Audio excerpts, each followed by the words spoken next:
दोस्तों नमस्कार। दोस्तों हम लोग देखने जा रहे हैं बहुत ही बेहतरीन, बहुत ही भरोसेमंद संस्था दृष्टि आईएएस का करंट अफेयर्स का प्रैक्टिस टेस्ट, जो आपके आने वाले एग्जाम में यूपी पीसीएस प्रीलिम्स 2025 के लिए बहुत ही बेहतरीन रामबाण साबित होने वाला है। दोस्तों आपके ये जो पिछले 3 महीने की प्रैक्टिस टेस्ट है, 3 महीने की समसामयिक घटनाएं हैं, जैसे हम लोग जून जुलाई अगस्त के बीच जो महत्वपूर्ण समसामयिक घटनाएं हुई हैं, ऐसी समसामयिक घटनाएं जो आपके यूपी पीसीएस जैसे एग्जाम में आने की प्रबल दावेदारी करते हैं, तो ऐसे ही समसामयिक घटनाओं का पिछले 3 महीने का लेकर हम लोग प्रैक्टिस टेस्ट के रूप में आए हैं। दृष्टि आईएएस का प्रैक्टिस टेस्ट है जो आपके आने वाले एग्जाम के लिए रामबाण साबित होने वाली है। इसका पार्ट ए दोस्तों हम लोग आरओ में देख लिए थे, जितनी भी मैगजीन थी लगभग जनवरी से लेकर, तो हम लोग आरओ में देख लिए। पीसीएस के लिए हम लोग यहां से शुरुआत कर रहे हैं। दोस्तों वीडियो को पूरा देखेंगे तो आपको बहुत सारी जो समसामयिक घटनाएं हैं जो प्रबल दावेदारी करेंगे एग्जाम में आने के लिए,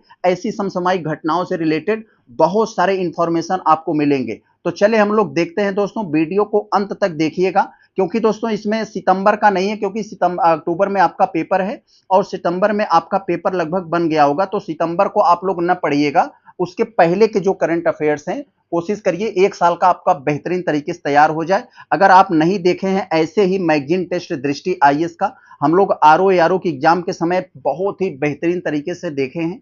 आप प्लेलिस्ट में जाकर देख सकते हैं, नाम आरओ है, लेकिन वो इसमें आपको भरपूर काम करेगी। तो चले हम लोग देखते हैं। बहुत अच्छा। तो दोस्तों हम लोग पहले प्रश्न को देखते हैं, जिसमें आपसे पूछा जा रहा है कि अगस्त 2025 में इन्वेस्ट यूपी ने, तो इन्वेस्ट यूपी क्या है दोस्तों? उत्तर प्रदेश सरकार का एक संगठन है जो उत्तर प्रदेश में इन्वेस्ट लाने के लिए प्रोत्साहन देती है। तो इन्वेस्ट यूपी ने किस संस्थान को, उस संस्थान का नाम आपको बताना है, किस संस्थान के सहयोग से बेंगलुरु में एआई सक्षम इन्वेस्ट यूपी विषय पर विशेष कार्यशाला का आयोजन हुआ। तो आप पहले थोड़ा सा यहां धैर्य रखिए, आप यहां से बहुत सारे आपके प्रश्न बनाए जा सकते हैं। ध्यान दीजिए कैसे बनेगा। तो आपसे पहले पूछा जाएगा कि एआई सक्षम इन्वेस्ट यूपी कहां पर इसका आयोजन हुआ, तो आप बता देना कि इसका आयोजन बेंगलुरु में हुआ। तो आपसे अगर पूछे किस संस्थान के सहयोग से हुआ, तो ये पूछा जा रहा है, तो एक्सटेप फाउंडेशन के सहयोग से हुआ। तो ये एक्सटेप फाउंडेशन क्या है दोस्तों? एक तरह का ये एनजीओ है जो शिक्षा और कौशल स्किल इत्यादि से रिलेटेड जो मंच होता है, उस मंच को बनाने का कार्य करती है, उनको मंच देने का कार्य करती है। तो यही पूछा जा रहा है किस संस्थान के सहयोग से बेंगलुरु में एआई सक्षम इन्वेस्ट यूपी विषय पर विशेष कार्यशाला का आयोजन किया गया। तो एक्सटेप फाउंडेशन के सहयोग से किया गया है। तो याद रखे रहेंगे आप लोग, आपके लिए बहुत ज्यादा इंपॉर्टेंट है ये। आगे दोस्तों अगर हम लोग ये दूसरे वाले प्रश्न को देखें, तो इसमें आपसे पूछा जा रहा है, यहाँ पर दूसरे वाले प्रश्न में तटीय नौवहन विधेयक से रिलेटेड है दोस्तों, अभी जो पारित किया गया 2025 में। तो इससे रिलेटेड आपको कथन दे दिए गए हैं, कथनों को पढ़कर आपको सही उत्तर देना है। तो दोस्तों ये तटीय नौवहन विधेयक 2025 जो पारित हुआ है, यह वाणिज्य पोत परिवहन अधिनियम 1958 में संशोधन करता है। तो याद रखे रहेंगे किसमें संशोधन करता है? 1958 याद रखे रहेंगे तो आपके दिमाग में बना रहेगा, वाणिज्य पोत परिवहन अधिनियम 1958 में संशोधन करता है। तो ये वाली बात तो एकदम सही है आपकी। इसका लक्ष्य है दोस्तों 2030 तक तटीय कार्गो, तटीय कार्गो का मतलब तटीय नौवहन भी होता है, यानी नौवहन यानी पानी की जहाज से सामान को एक पोर्ट से लेकर दूसरे पोर्ट तक ले जाना, पहुंचाना, इसी को तटीय कार्गो कहते हैं। तो इसका लक्ष्य 2030 तक तटीय कार्गो को 230 मिलियन टन तक बढ़ाना है। यस, बढ़ाना इसका लक्ष्य इसमें रखा गया है। और यह कह रहे हैं कि केवल विदेशी पोतों के संचालन पर प्रतिबंध लगाने का प्रावधान है। तो नहीं दोस्तों, जहां केवल या नहीं आपको मिले तो वहां सतर्क हो जाइए। तो केवल नहीं, यह सिर्फ इसलिए है कि विदेशी पोतों को निर्भरता कम किया जा सके, इसके लिए है, न कि विदेशी पोतों को प्रतिबंध लगाने के लिए। तो ये बात आपकी गलत हो गई। 3 जहां है आप निकाल दीजिए, आपका उत्तर मिल जाएगा 1 और 2। बहुत अच्छा। थोड़ा सा धैर्य करके देखेंगे दोस्तों, हम नहीं चाहते कि हम सिर्फ आपको कथन और उत्तर बता दें, इससे आपको कोई फायदा नहीं होगा, सिर्फ आपका समय जाएगा। तो अगर हम लोग तीसरे वाले को देखें, इसमें आपसे करें 21 अगस्त 2025 को संसद ने नागरिकों को ऑनलाइन मनी गेम्स के खतरों से बचाने के लिए कौन सा कानून पारित किया है? तो दोस्तों आजकल आप लोग जानते हैं, आजकल जुआ टाइप के बहुत सारे गेम्स फैल गए हैं जो बच्चों को अपनी चपेट में लेते जा रहे हैं और उनको बहुत सारे खतरे झेलना पड़ रहा है, उनको और उनके परिवार को। तो इस खतरे को देखते हुए सरकार ने एक कानून पारित किया है, ऑनलाइन गेमिंग संवर्धन एवं विनिमय विधेयक 2025, जो आपको इस टाइप के जुआ टाइप के जो गेम्स है उनके खतरों से बचाएगा। और ये ऑनलाइन गेमिंग जो फ्रेश गेम है उसके स्थान पर फ्रेश गेम ऑनलाइन टाइप के जो गेम है उसको बढ़ावा देगा ये। तो ऑप्शन नंबर आपका यहाँ बी हो जाएगा। आगे चले हम लोग देखते हैं चौथे वाले में। तो कह रहे हैं कि अगस्त 2025 में भारत का पहला पूर्णतः डिजिटल साक्षर राज्य किसे घोषित किया गया। तो भारत का ऐसा कौन सा राज्य है, पहला राज्य है जो कंप्लीटली डिजिटल साक्षर राज्य घोषित किया गया है। तो आपको यह समझना होगा डिजिटल साक्षर हम लोग किसे कहेंगे। तो ऐसा राज्य जहां की जनता मतलब लगभग 100% जनता मोबाइल चला लेती हो, कंप्यूटर चला लेती हो, कुछ सर्च कर लेती हो, अपनी चीजों को शेयर कर लेती हो, यानी डिजिटली वह सक्षम हो गई है चीजों को समझने में। आजकल जो डिजिटल का जमाना है, मोबाइल गेम्स ये सब जो सब चीजें हैं, तो उस तरह के लगभग सभी जनता इन्वॉल्व हो गई है। तो पूर्णतः डिजिटल साक्ष्य किसे घोषित किया गया है, तो केरल को किया गया है। ऑप्शन नंबर बी हो जाएगा। केरल ने वहां एक योजना चलाया था, डिजी केरलम परियोजना। तो डिजी केरलम परियोजना नाम का वहां एक परियोजना चलाई थी, तो जिसके तहत उन्होंने ऐसा किया। हालांकि सरकार ने दिशा वगैरह कार्यक्रम शुरू करके केंद्र सरकार ने भी डिजिटल साक्षर बनाने को प्रयास में है। तो याद रखे रहेंगे पहला केरल है। आगे दोस्तों अगर हम लोग पांचवें वाले को देखें तो अगस्त 2025 में सीमेंट प्लांट का उद्घाटन उत्तर प्रदेश के किस जनपद में हुआ। तो दोस्तों 8000 टन तक प्रतिदिन सीमेंट उत्पादन करने वाले जो उत्तर प्रदेश के एटा जिले में सीमेंट का उद्घाटन हुआ 2025 में। तो अगस्त 2025 में सीमेंट प्लांट का उद्घाटन कहां हुआ, उत्तर प्रदेश के एटा जिले में। तो आप ऐसे दिमाग में रख सकते हैं कि सीमेंट को सीमेंटा पढ़ लीजिए, तो सीमेंटा एटा, तो दोनों की लगभग धुन बराबर आ रही है, तो ऐसे आप समझ जाएंगे कि सीमेंटा एटा, तो इसका कनेक्शन आपके दिमाग में बना रहेगा। आगे अगर हम लोग देखें दोस्तों छठवें वाले को, तो इसमें करें कि अगस्त 2025 को मिस यूनिवर्स इंडिया 2025 का ताज किसे पहनाया गया। तो दोस्तों आप लोग जानते होंगे ये राजस्थान की गंगानगर की रहने वाली हैं मनिका विश्वकर्मा। तो जयपुर में ये प्रोग्राम हुआ। तो पहले आपसे पूछ लेगा कि मिस यूनिवर्स 2025 का जब ताज पहनाया गया तो प्रोग्राम कहां हुआ था। तो राजस्थान के जयपुर में हुआ था। और ये रहने वाली कहां की हैं, राजस्थान के गंगानगर की रहने वाली हैं मनिका विश्वकर्मा। तो यही मिस यूनिवर्स इंडिया 2025 का ताज इन्हें पहनाया गया। Option number B. तो याद कैसे रखेंगे, मिस यूनिवर्स, यूनिवर्स का मतलब होता है दोस्तों, यहाँ मिस यूनिवर्स में यूनिवर्स शब्द है, तो यूनिवर्स का मतलब होता है एक तरह का विश्व। तो इनके नाम में भी विश्व है, तो आपके दिमाग में बना रहेगा विश्व, विश्व यूनिवर्स, कनेक्शन बन जाएगा। आगे चले हम लोग देखें अगर सातवें वाले में, तो भारत श्रीलंका द्विपक्षीय सैनिक अभ्यास सिलिनेक्स 2025 का 12वां संस्करण 14 से 18 अगस्त के बीच 2025 में कहां आयोजित किया गया। तो सबसे पहले आपसे यही पूछ लेगा अगर घुमाकर कि सिलिनेक्स अभ्यास किसके बीच होता है, तो यह भारत और श्रीलंका के बीच द्विपक्षीय नौसैनिक अभ्यास है, इसको याद रखे रहेंगे। तो ये कहां हुआ, ये तो आपको बता दिया कि हाँ भाई ये नौसैनिक अभ्यास है, भारत श्रीलंका के बीच हुआ, 12वां संस्करण है।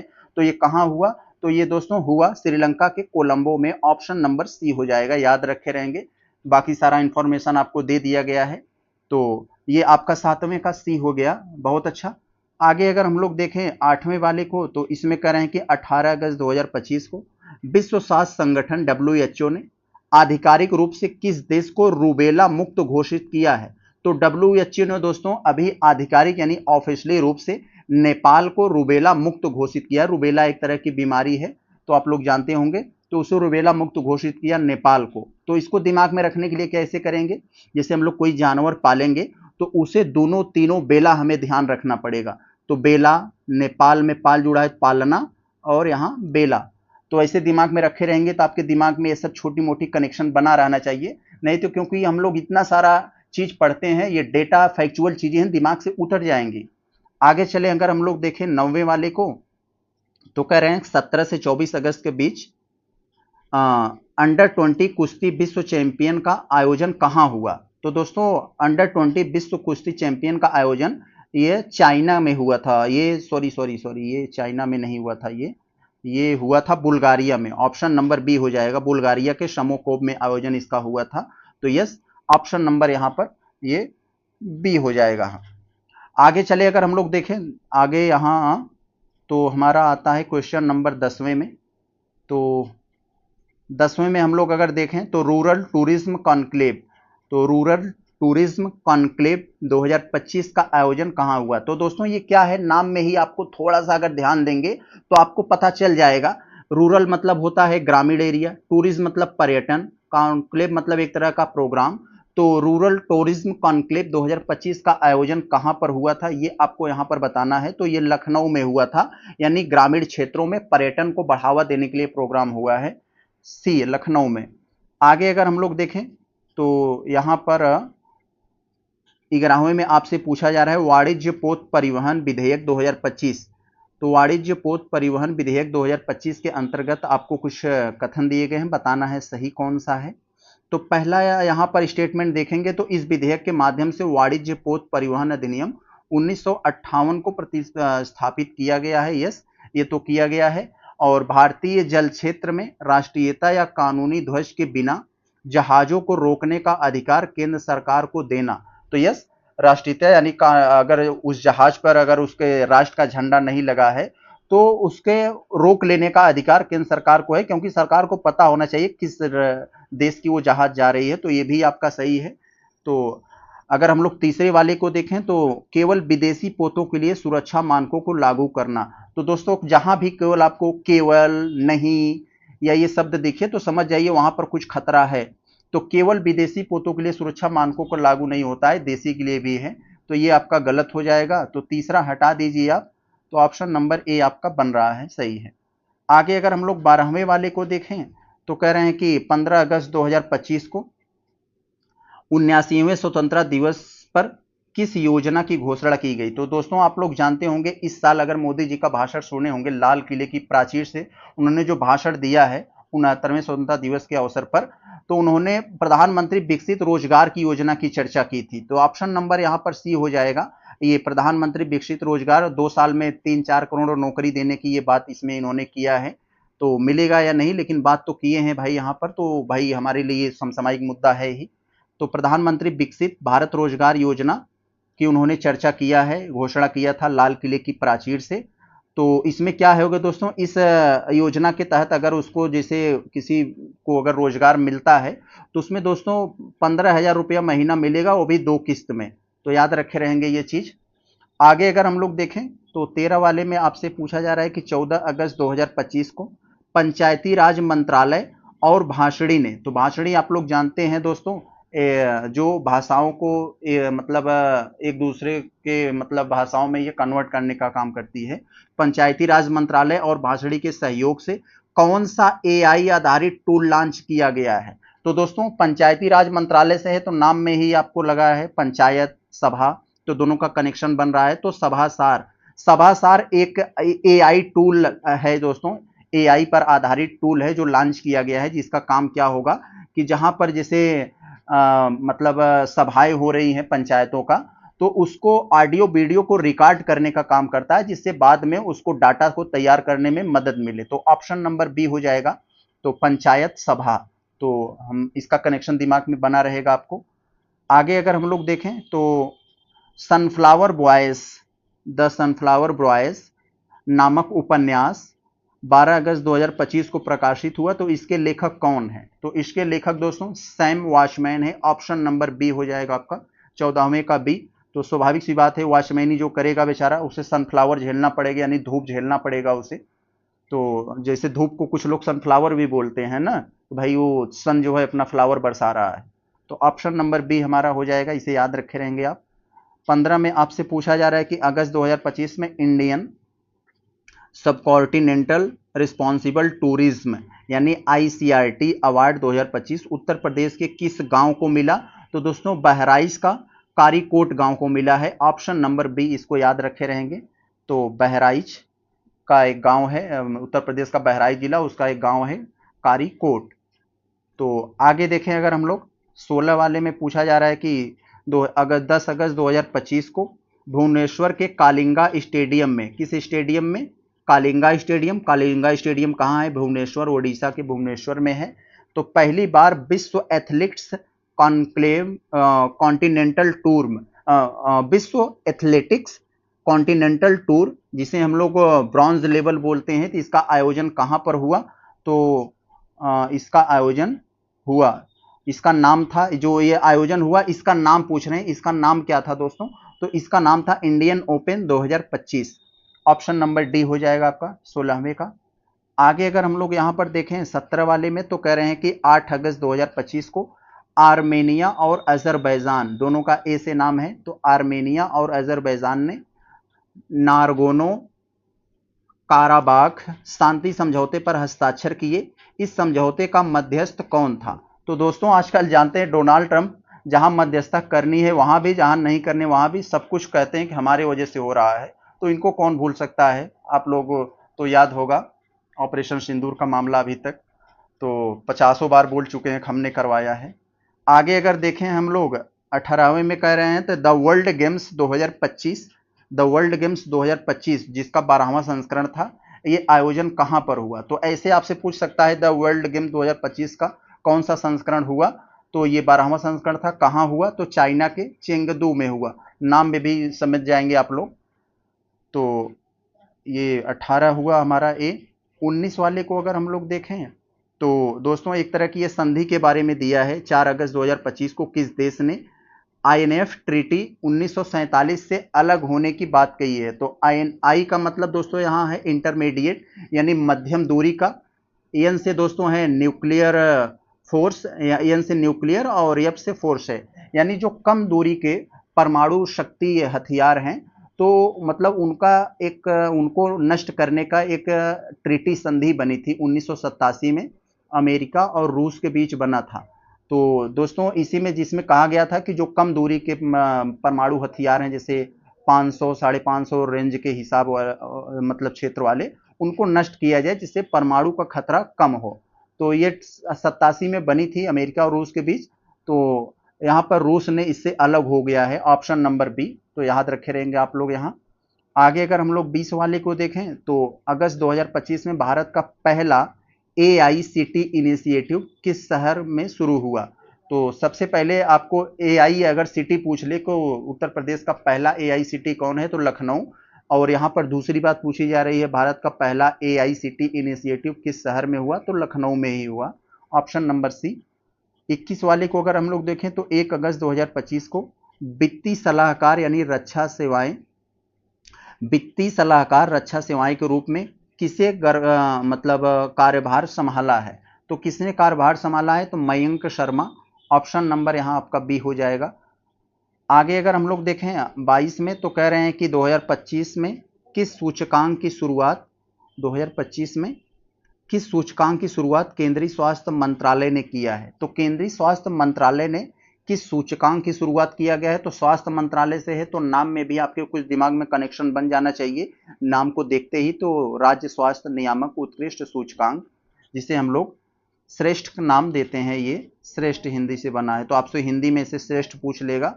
तो ये किसने शुरुआत की है? तो केंद्रीय स्वास्थ्य मंत्रालय ने। आगे अगर हम लोग यहाँ पर 23 वाले में देखें तो अगस्त 2025 में क्षमता निर्माण आयोग का पूर्णकालिक अध्यक्ष बनी। तो क्षमता निर्माण आयोग की पूर्णकालिक अध्यक्ष बनी है एस राधा चौहान। एस राधा चौहान जो आप लोग जानते हैं उत्तर प्रदेश कैडर के 1988 के IAS अधिकारी रह चुकी हैं, ऑप्शन नंबर यहाँ पर बी हो जाएगा आपका। आगे देखें अगर 24 में हम लोग, तो यहाँ पूछा जा रहा है अगस्त 2025 में भारतीय खेलों के लिए संसद ने किन विधेयकों को मंजूरी दी है? तो किन विधेयकों को मंजूरी दी है दोस्तों? तो ये तो आपको पता होगा, हो सकता हो, अभी इसी के बारे में थोड़ा सा चर्चा हम लोग किए थे, राष्ट्रीय खेल प्रशासन विधेयक 2025। तो खेलों से संबंधित ये जो राष्ट्रीय खेल प्रशासन, इसमें खेलों से संबंधित काफ़ी यहाँ पर चीज़ें की गई RTI वगैरह को लेकर, जिसमें कहा गया कि BCCI जो RTI के दायरे में वही आएंगे जो राज्य से, जो खेल संगठन राज्य से पैसा लेते हैं, और जो खेल संगठन राज्य से पैसा नहीं लेते हैं वो RTI के दायरे में नहीं आएंगे। जैसे BCCI को कहा गया कि ये RTI के दायरे में नहीं आएगा, क्योंकि यह जो है, यह खेल संगठन जो है राज्य से या अपने मंत्रालय से पैसा नहीं लेता है। तो ऑप्शन नंबर ए हो जाएगा आपका। 25 में हम लोग देखें तो हाल ही में उत्तर प्रदेश की पहली फॉरेंसिक विज्ञान प्रयोगशाला, पहली फॉरेंसिक विज्ञान प्रयोगशाला जिसे आईएसओ 9001-2005 गुणवत्ता प्रबंधन प्रणाली प्रमाण पत्र मिला। तो दोस्तों एक ऐसा प्रमाण पत्र होता है किसी प्रोडक्ट पर, आप लोग देखेंगे तो यह प्रमाण पत्र यह दर्शाता है कि यह ग्राहकों के अनुरूप है, यानी गुणवत्ता का जो मानक है पूरी तरीके से ठीक है। बहुत सारे प्रोडक्ट पर ये आप लोग गुणवत्ता देखे होंगे, यह एक तरह का गुणवत्ता प्रबंधन प्रणाली का प्रमाण पत्र है ये। तो किसे मिला है? तो कन्नौज के फॉरेंसिक विज्ञान प्रयोगशाला को मिला है। ऑप्शन नंबर सी हो जाएगा।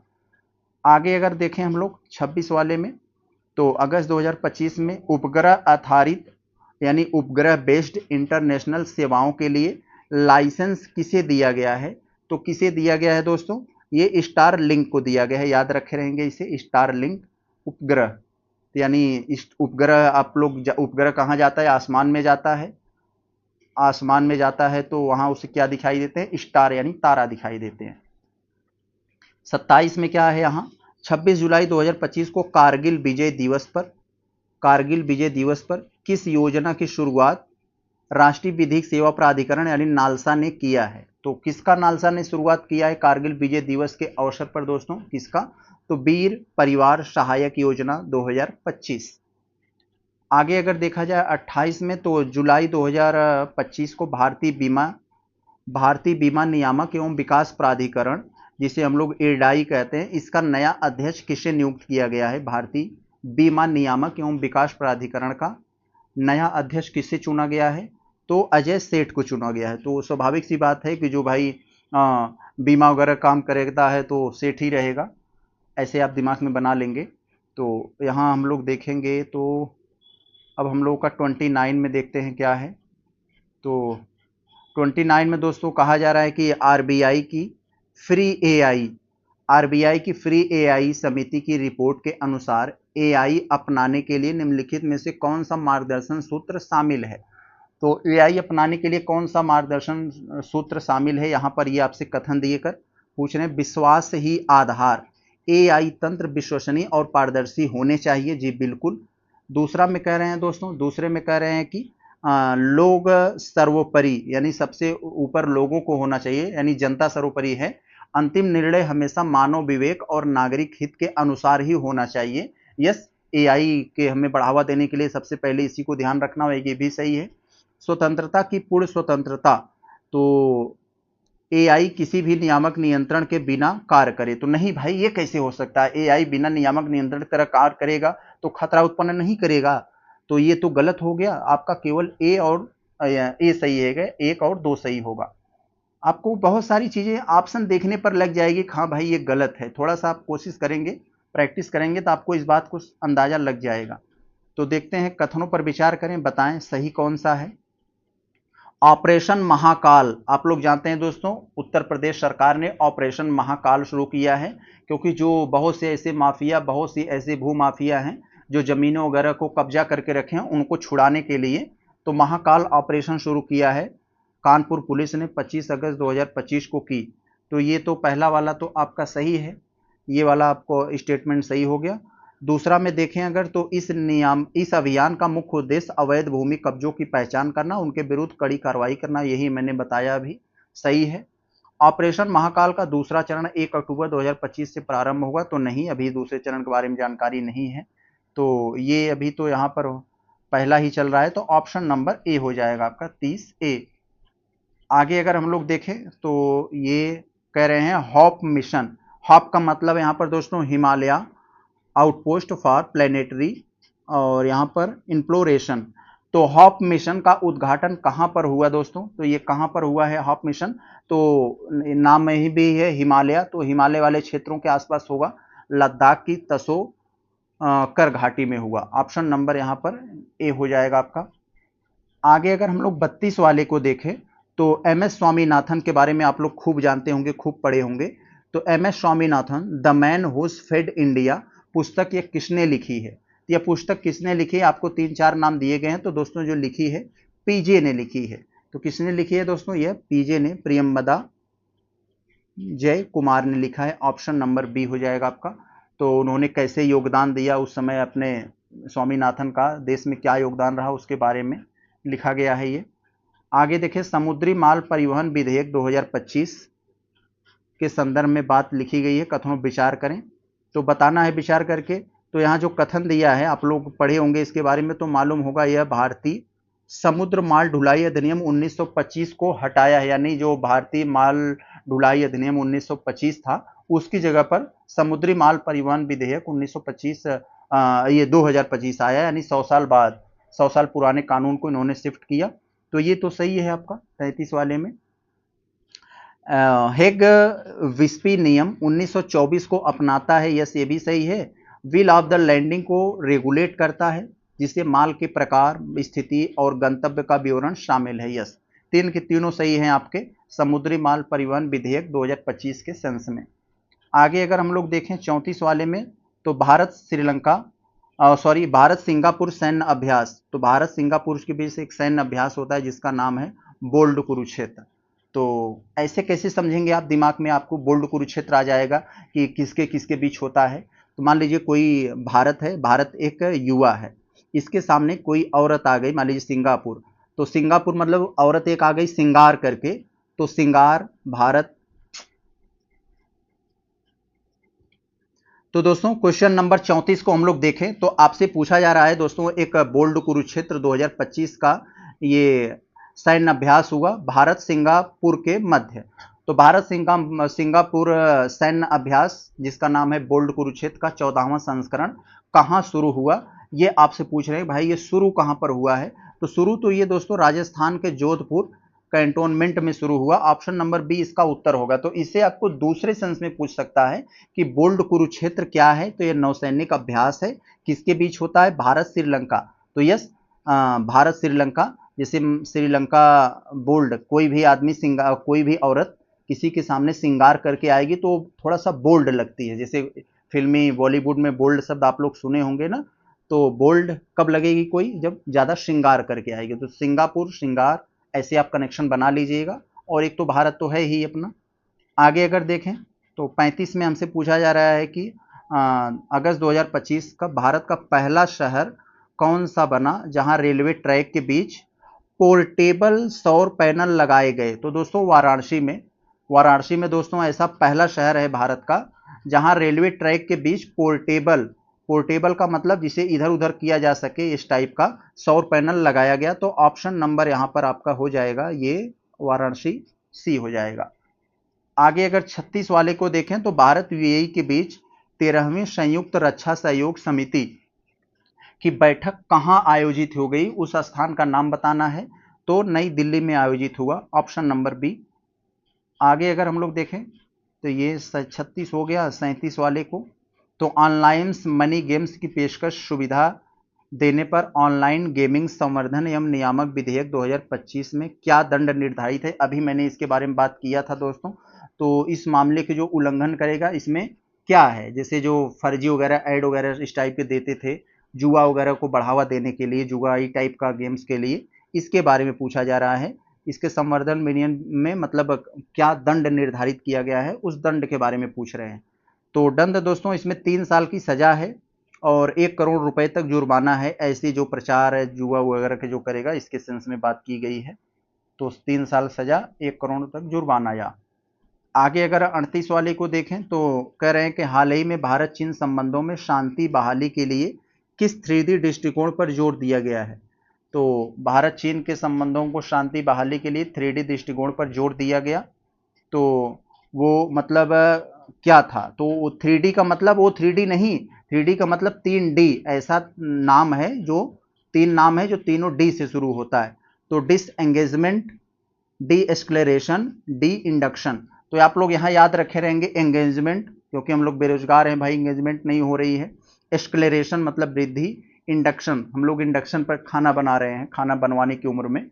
तो ऐसे याद रखे रहेंगे तो आपको दिमाग में आ जाएगा।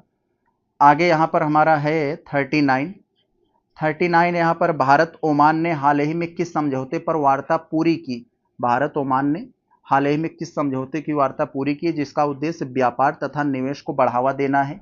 तो कौन सा मतलब समझौता वार्ता था, इसके बारे में आपको यहाँ पर बताना है।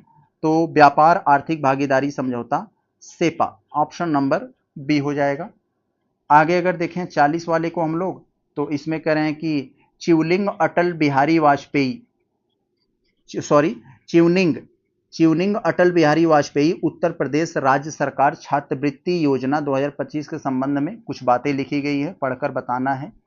तो यह योजना ब्रिटेन के विदेश राष्ट्रमंडल और विकास कार्यालय के साथ उत्तर प्रदेश सरकार के समझौते पर आधारित है।